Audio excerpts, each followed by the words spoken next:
Hello everyone, good evening. How are you all? I hope all are fine and I'm also fine. And as I told yesterday when I was ending the chapter, so exercise 5.2, that tomorrow I will start the exercise 5.3, and now I am with the exercise 5.3 and I have written 2 questions related with this exercise. Okay, first of all we will understand that what is the concept of sum, और सम का मतलब क्या होता है। किसी भी series में हम योगफल जिसको कहते हैं, अगर हिंदी बोर्ड वाला बच्चा देख रहा है तो उसके लिए योगफल, इंग्लिश वाला देख रहा है तो सम। तो सम मीन्स व्हाट, कि वेनेवर या कह सकते हो आप कि व्हेन यू ऐड समथिंग, जब हम किसी दो चीज़ों को ऐड करते हैं। इट डजेंट मीन कि नंबर हमारा नेचुरल है, इंटीजर्स है, which types of number are we don't know. Adding means we just adding, ठीक है। जैसे अगर हम बोलें कि 3 और -2 दोनों नंबर को ऐड करना है, तो व्हाट इज़ दिस, ऐड मतलब प्लस -2, ठीक है। और 3 + -2 तो बराबर 1। तो क्या आपको लगता है कि 3 और -2 जोड़ने पर 5 हुआ?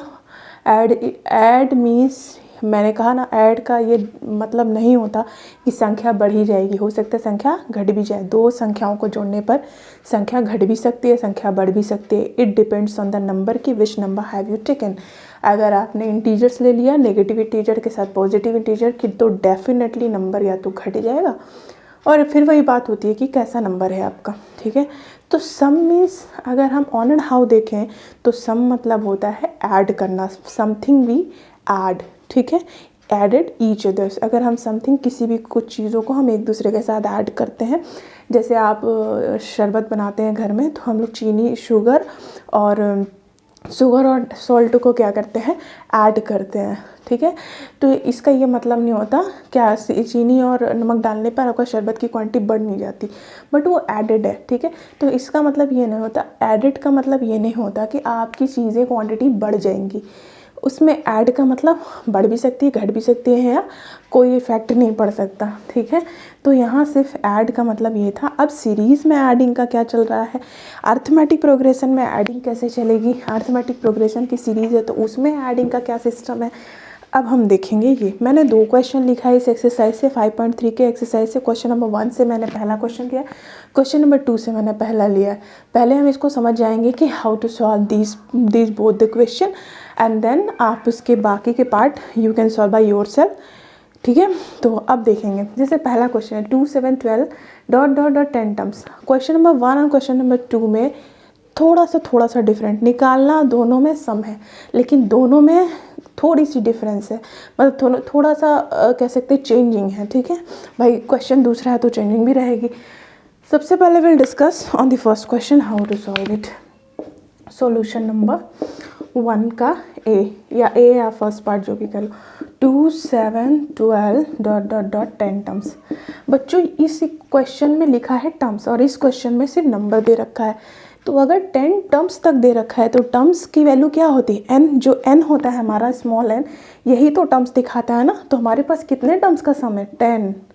ये जो सीरीज चल रही है वो अर्थमेटिक प्रोग्रेशन की है, हमें दिख भी रहा है। तो ए की वैल्यू क्या हो जाएगी 2, और डी की वैल्यू क्या हो जाएगी 7 में से 2 गया 5, और एन हमें कितने टर्म का सीरीज का सम निकालना है 10। तो सिंपल हमारा एन का फॉर्मूला होता है sum of the series n/2 in brackets of 2a plus n-1 in 2 में d। We can put here all this number. n is what, 10 terms का सम। S10 मतलब 10 पदों का सम। कौन से 10 पद, जो इस सीरीज में आगे की तरफ आएंगे। n की वैल्यू 10/2, 2 इंटू a की वैल्यू 2 प्लस n मतलब 10 -1 इंटू d की वैल्यू 5। तो 2 5 जा 10, 5 2 2 जा 4, 10 में से 1 गया 9, 5 जा 45। तो ये हो जाएगा 4 इंटू 4 और 45 49, 4 9 36 का 86 लगा 3, 4 चौका 16 3 19 196 इसका सम, ठीक है। मतलब इस सीरीज़ का जो सम आया बच्चों वो 196 था। इस क्वेश्चन में कुछ नहीं करना था, everything has been given to you, only and only you just take it all the number from the series and put it in the sum equation। मतलब आपके पास सब कुछ बना बनाया था, कहते नहीं सारा खाना बनाया आपके सामने परोस भी दिया गया, आपको बस खाना है। तो इस क्वेश्चन में कुछ भी नहीं था, सिर्फ आपको उठा के खा लेना था, ठीक है। तो इसी तरह का क्वेश्चन था। अब थोड़ा सा जो क्वेश्चन नंबर 2 है उसमें थोड़ी सी चेंजिंग की गई है। क्या चेंजिंग की गई है, लेट्स डिस्कस। ठीक है, ये आप कर लेना। आप पहला क्वेश्चन आराम से लगा सकते हो बच्चों, इसलिए इसमें ज़्यादा परेशान और ज़्यादा इसमें टाइम टेकिंग की ज़रूरत नहीं है। क्वेश्चन नंबर 2 में थोड़ा सा समझाने वाली बात है। आप क्वेश्चन नंबर 1 में देखो, मैंने बोला ना 10 टर्म्स लिखा है, और क्वेश्चन नंबर 2 में क्या लिखा था, 84 तक। मतलब कोई series 7 10 whole 1/2 plus 14 dot dot dot चल रही है, और कहाँ तक चल रही है बच्चों, 84 तक। और इसमें बोला सम निकालिए। इसमें कुछ भी नहीं कह रहा कितने टर्म है, वी डोंट नो कितने टर्म है। क्या आप बता सकते हो इसमें कितने टर्म है, दिख रहा है? इसका मतलब इसमें मेजर पार्ट हो गया कि इसमें टर्म तो पता नहीं, और इक्वेशन में हमेशा एसएन होता है, मतलब नंबर ऑफ टर्म्स तो पता होने चाहिए। सीरीज सम निकालने के लिए हमें टर्म्स ही नहीं पता, किसका सम निकालना है, कितने नंबरों का हमें पता ही नहीं, कैसे कर लेंगे। इसका मतलब इस इक्वेशन में सबसे मेजर टास्क है कि आपको निकालना है क्या, एन की वैल्यू। एन की वैल्यू निकाल के देखिए, इस क्वेश्चन को 2 तरीके से लगाया जा सकता है। ठीक है, तो पहले दोनों ही तरीका देख लेंगे। फर्स्ट पहले हम वो देखते हैं। पहले ए की वैल्यू क्या होगी बच्चों, 7, और डी की वैल्यू क्या होगी, 2। 10 2 या 20, 21 -2 -7। आप डी की वैल्यू निकाल लो, तो 2 21 7 2 या 14 7/2। तो डी की वैल्यू कितनी हो गई, 7/2। अच्छा, अब ये पता है, डी पता है, लेकिन एन तो पता नहीं ना। लेकिन हमें एक चीज़ पता है कि इस सीरीज़ का लास्ट टर्म क्या है, 84। तो बस कुछ नहीं, एल की वैल्यू क्या होगी, 84। लगा दीजिए एल वाला फॉर्मूला, ए प्लस एन माइनस 1 N2 में डी। एल की जगह 84, ए की वैल्यू 7 प्लस एन तो पता नहीं, डी की वैल्यू 7/2। अब सॉल्व कर लीजिए, 7 इधर आएगा, 84 - 7 बराबर n - 1 7/2। तो 84 में 14 में 7 गया 7, और 7 बराबर n - 1 7/2।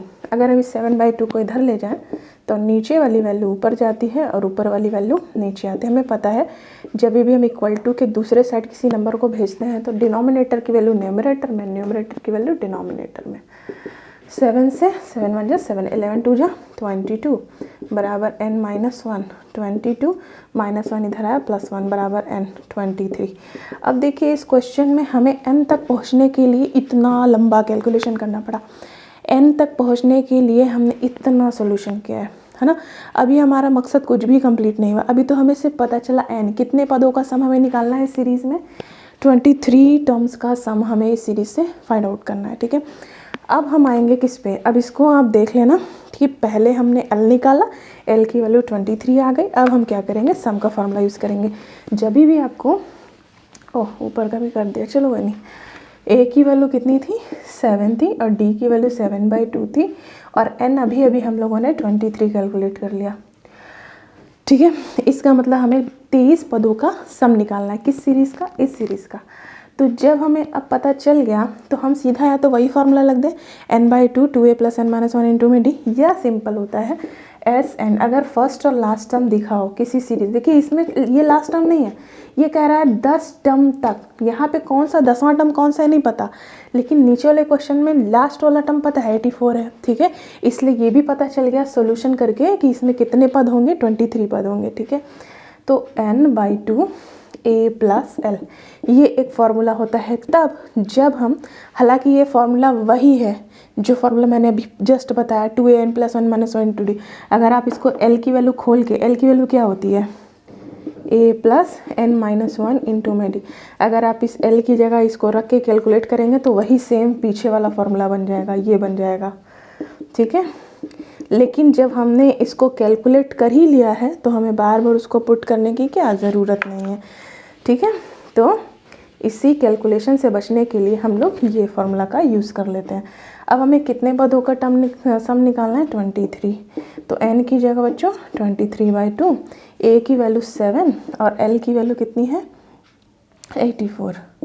ठीक है, तो 23/2 और 7 4 11 8 1 9 91, तो 23 × 91/2।